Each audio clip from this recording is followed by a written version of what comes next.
Good afternoon, Dr. Barbara Johnson. How are you this afternoon? I'm very well, thank you, Ron. It's been an up and down day, but now you and I get to talk, and that just stabilizes everything, right? That's correct. So, apologize to all the guests that normally we send through on a Wednesday morning on the videos, but technicalities and technology, all of this hampers our business. But at the end of the day, we can still get the content out and we can get to the customers and people like yourselves who's listening. So why don't you just drop us a comment, tell us where you're from and how do you enjoy the show going forward? So Barbara, we're on chapter 4 on Wimp to Warrior. And one of the questions I'd like to find out by you is um, in Wimp to Warrior, you speak about the 8 dimensions of life. Why is it so important for people to look at their life holistically instead of focusing on just on one area? Oh, great question. Thank you, Ron.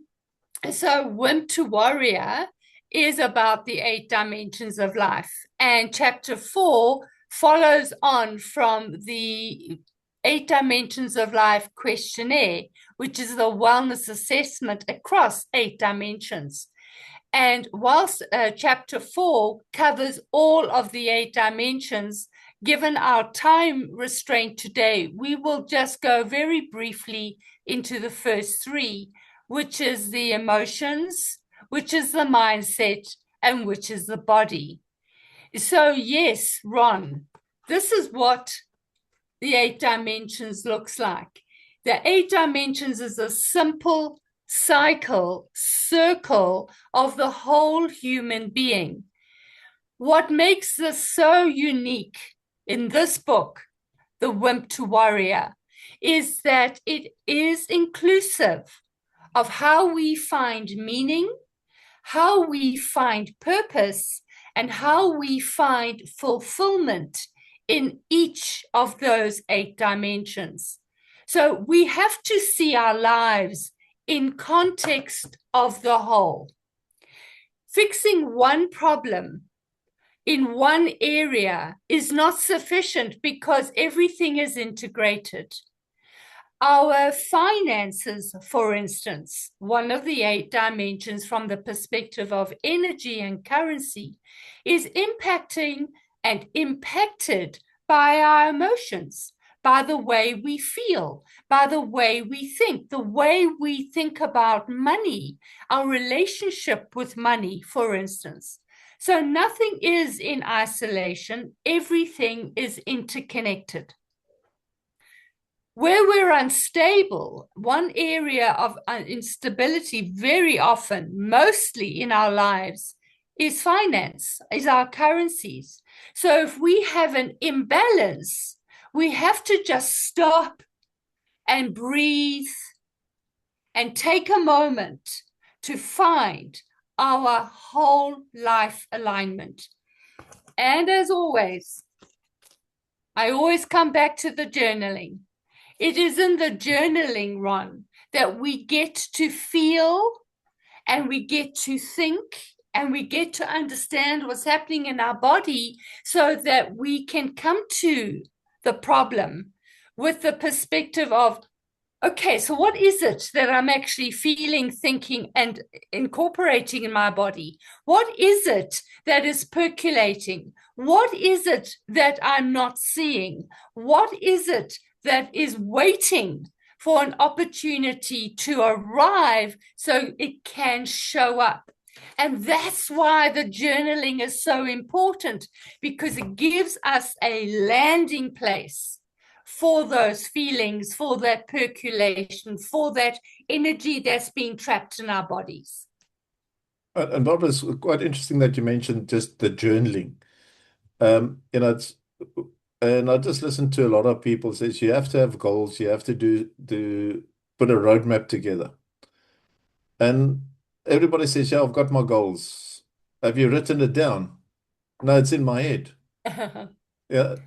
But as soon as you start writing it down and you start reading it on a regular basis, and your goals, and I'm not talking about monetary goals, it could be just cleaning, the washing machine or cutting the grass. You just feel much better and yeah, you reward yourself. But because you wrote it down, it feels like a chore that you have to do because it's a goal that you want to do to accomplish to get something because the sunny weather is coming out or whatever, and you want to get people around. But as soon as you put it off and you put it off, and it's the last day, and you've got the invite, you feel stressed. But if you see it on a regular basis, it forms part of what you're seeing on a daily basis because it's forms part of your goal. And your journaling works basically the same thing because you start answering your own questions in your mindset. And this is what I like. And since I've been working with you and I've got a little app on my phone, which is part of journaling, but I have to put it in physically and it starts storing it and it can put a diary system in what I've put forward and it can notify me in what to do, which helps me quite a bit, especially of being dyslexic and ADD. So if you've got something that works, this is great. And that, like, 100%, Ron. 100%. It's the seeing that makes it real. Because yeah, when you get to see it, you can adjust, you can prioritize, you can move around, you can understand what the cogs in the wheel of the brain is actually doing. It's a wonderful tool. Journaling is the best tool I've ever come to. so Barbara, which brings me to the next point is, can you briefly walk us through what is the dimension of life, and how are they working together through the 8 dimensions of life? Okay, so we start with the emotions as number one because it's the emotions that start everything. If you wake up grumpy, it's going to have an impact on your day. If you wake up elated, it's going to have an impact on your day. That's why this concept of journaling is so important because that is a landing place for grumpy or elated so that you can change or move into the energy. So the first one is always the emotions. How am I going to manage me? And how am I going to respond to my feelings? The second one is our mindset, the way that we think, the patterning of our thinking, the beliefs that we hold, and the focus that we hold. Mindset, if we are in a mindset of negativity, surely the way we are going to set our goals for the day is going to be far short of our potential. If we set our goals from the perspective of a mindset that is positive and strong, we get up, we do it, and we make it happen. And before we go to bed that night, we have achieved it, we have completed it. The third piece, Ron, is the physical, the body, the health, the energy of what's in my body, what needs to happen, the vehicle that needs the fuel, the food, the oil, the water. Movement is vital, is vital. Habits.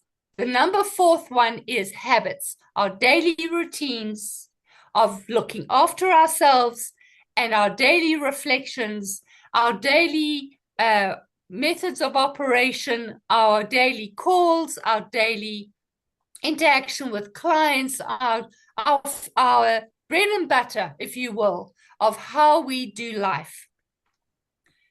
The fifth one is finance or currency, as I call it, because currency is energy. Energy is who I am, how I show up, inclusive of finance. Because, too, Ron, finance is an energy, a relationship. If we understand our relationship with money, if we understand our relationship with ourselves in money, we get a better idea of how to manage it. The next one is our relationships with people, our relationships with family, our relationships with colleagues, our relationships with life itself. What kind of quality social connections are we having? We are human beings with an absolute need to connect. social beings talking to social beings. And we have to make sure that we understand that we are social beings that need connection. And therefore, with whom will we connect? Who will we associate ourselves with? Next one is contribution. These are parts of my contribution to life. I contribute in a way of writing books, trainings, workshops, podcasts, as we're doing now. What is our contribution to the world? What is our legacy to the world? How will we go to bed at night? How will we find ourselves on our deathbed without regret, with gratitude for what we have achieved? And then, of course, that leads us into the eighth dimension, which is soul, that which is the light of ourselves, how we show up as human beings, understanding that we play a part in the eternal storehouse of the past, the present, and future energies that we contribute to. What we are doing here in our lives is that of a meaningful, purposeful life. We are here for a reason, and therefore the eight dimensions of life, Ron. And Barbara, it's quite interesting. I mean, as my son calls me grumpy. Okay. Um, but I will pop the meaning of grumpy in the chat of Facebook that everybody can see why I'm called the grumpy. But what is important, what you just mentioned there, Barbara, is, some of us wake up early in the morning and we get out the wrong side of the bed, we kick our toe, and all of a sudden you go and spill a cup of coffee. And we've got that mindset, and comes down in generations. The third thing must happen. The sad part is because we're expecting the third thing to happen. It, instead of saying, well, I'm stupid of putting my shoes out there. And taking that negative and turning it into a positive. I'm not supposed to leave my cup of coffee there. You know?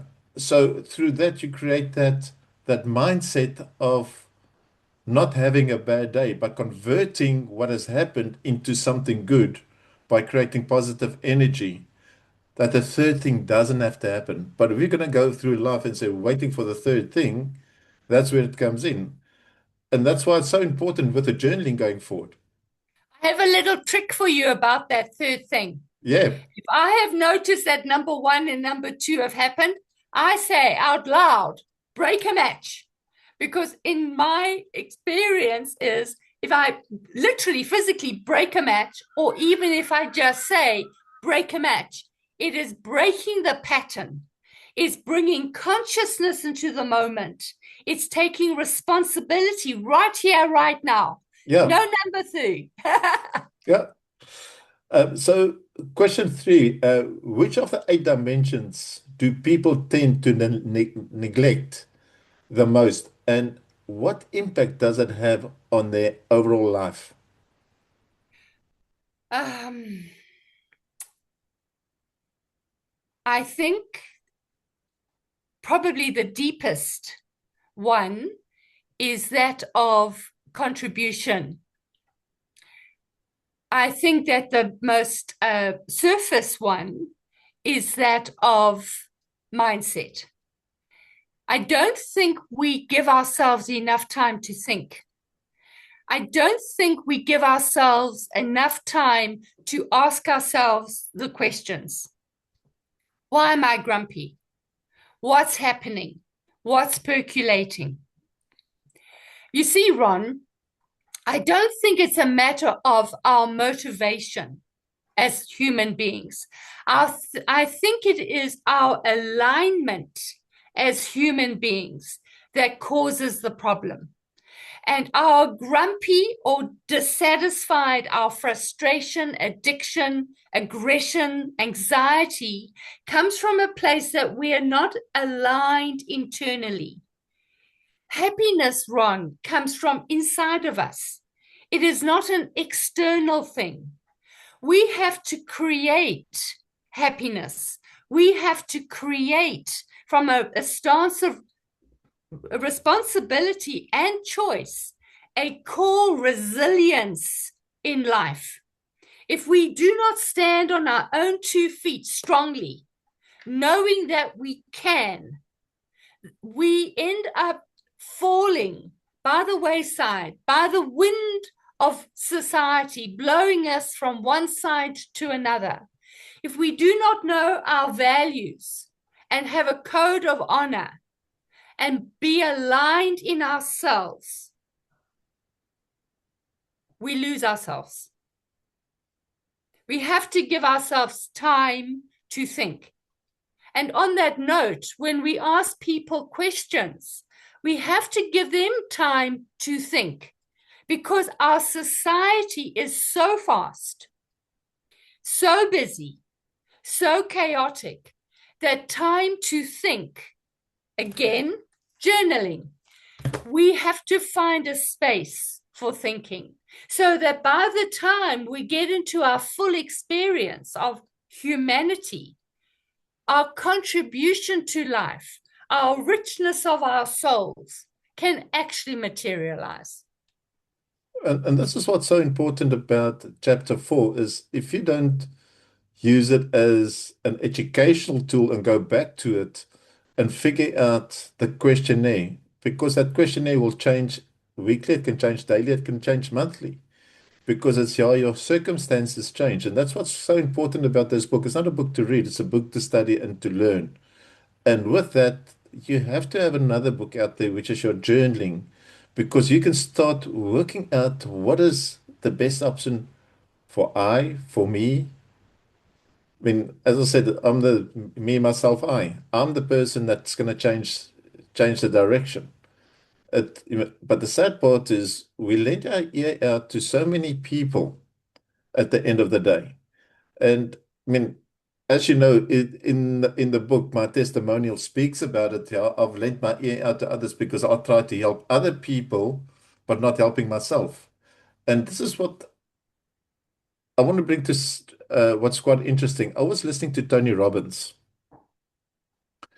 and it makes so much sense. He spoke about Robin Williams, Oh, who yeah. the actor is, and he had a vision of being the best comedian on TV, and he became that. And to be successful, became very successful. And he wrote it down in his journaling as well as his goals to be the best actor to win Academy Award without being funny, and he accomplished that. But he hanged himself Mm. because he tried to please other people instead of pleasing self. And this is where the 8 dimensions of life plays a vital role of figuring out yourself. And Barbara, you worked with so many people, I worked with so many people in the financial side. Is they're looking for shortcuts, but not knowing that by just reading your book can help them. By putting that 8 dimensions of life together, that's a route to go. You touch on something very important there, Ron. People do not know how to find themselves. They are not taught about themselves. They are taught selfishness. They are taught uh, immaterial. They are taught who do you think you are. They are taught to minimize themselves. But the truth of the matter is, if this body, if this soul, if this full human experience is going to be motivated and directed and encouraged and driving life itself through self and for family and company and country, then surely the source has to be resilient, has to be strong, has to be stable and sustainable. 100% Barbara. And question 4 falls into that. How does imbalance across these dimensions show up in someone's daily life and or behavior? Oh, well, there's imbalance, there's chaos, there's an inconsistency, there's frustration, there is self sabotage, There is anxiety. There is aggression. There is addiction. There is loneliness. There's a lack of results. There is rational goes out the window. Reactive behavior comes in. The stress levels go up. Intellect goes down. Discipline is out the window. Ron, we don't have a motivational problem. We have a misalignment problem. That's where we are getting caught up. We wonder why addiction centers are so full of people. It's because there is not a alignment within self. And what I found quite interesting with talking about the addiction centers, and a lot of the addiction centers is not treating they're treating the problem, but they never treat the cause. And I think that's where one of the problems come in. And your book addresses the cause on the 8 dimensions of life. And I think this is where a lot of people need to understand. If you understand, as I said, there's nothing wrong with my mindset. There's nothing wrong with my behavior, but there's a lot wrong with my habits. If I Mm. start changing my habits, everything will start falling in place. It's like a diet. I'm going to start a diet, but I don't tell you when. You know, or it's a New Year's resolution. Why wait for New Year? Just start it today.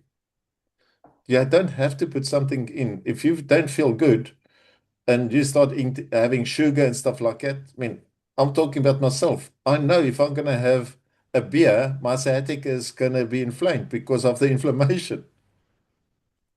I have to go through the pain not to do it again. And this comes to point four of point five. What the difference between someone's operating as a wimp versus a warrior across these dimensions? Okay, so a wimp doesn't take responsibility. They find excuses. They are in denial. They blame. They justify. They have avoidance problems. A warrior, on the other hand, does take responsibility, does take ownership, does put into action what needs to be actioned, does respond with clarity.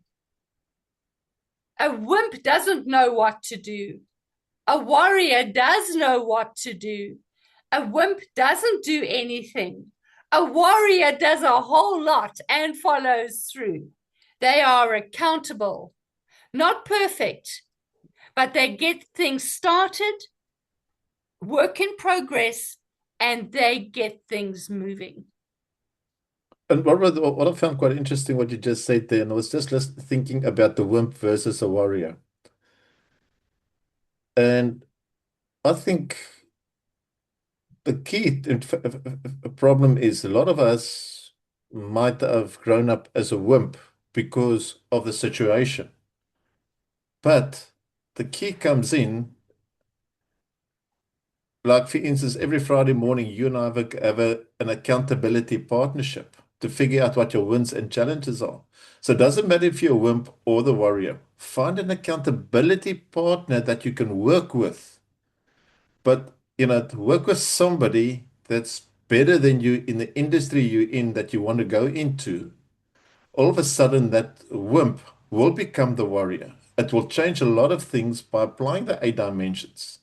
And if you've got the right person that can guide you and lead you, that is where you can start finding yourself as well. Because it's that accountability partnership, because you cannot do it alone. And sometimes it might be your spouse, and sometimes it might not be. It might be somebody outside of your friends group. Mm. I mean, to give you an idea, Barbara, I started a mastermind in Cape Town 3 years ago. It's still going once a month, where I used to do it weekly. And I just spoke to people today and says, just to be together, the seven of us, it just gave us a new way of thinking of life. I mean, Cape Town is miserable and stuff like that. but just having that cup of coffee, each one Mm, saw a new direction by just mm, getting together for that 1 hour to figure out what each one's wins and challenges is. And mm. this is what's so important with your book is to get that people who you want to work with. Maybe start a small mastermind, start accountability partnership. That's where your wimp will become the warrior. So point six, question six is if somebody is listening and feels overwhelmed, where should they start and when working on these 8 dimensions of life? Find the area, the dimensions. You see, that's where that wellness assessment questionnaire comes in so handy because it gives you percentages Yeah, per question. And there are 10 questions, Ron, each of the dimensions. It actually is a measurable tool of where I stand right now.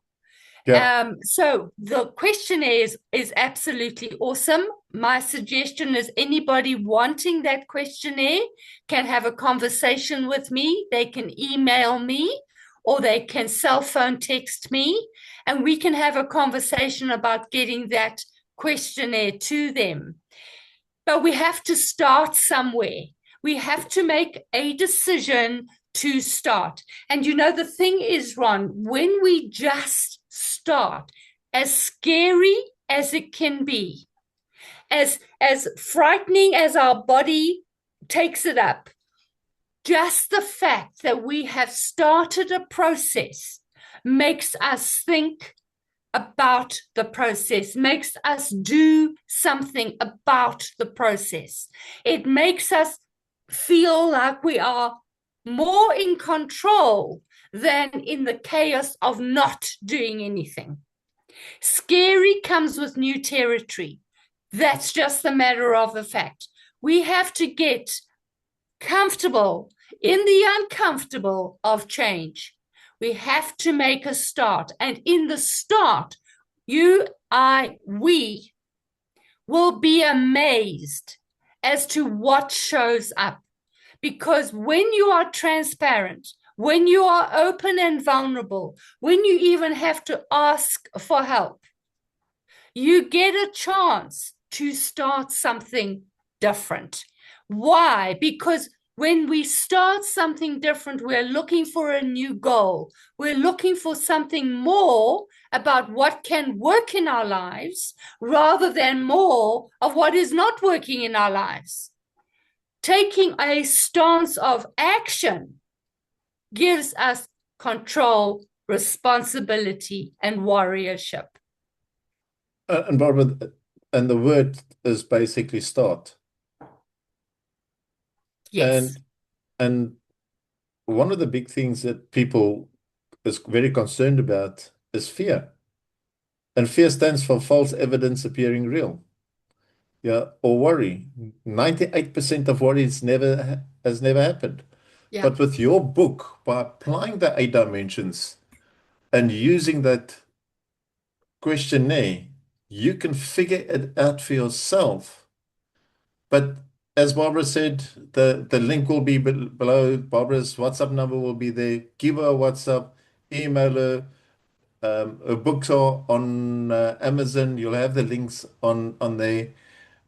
So give us your experience as listening to this podcast. What would you like to listen to? What tell us more? Give us some questions that we can put these questions forward to other guests of people like yourself might be going through a difficult time.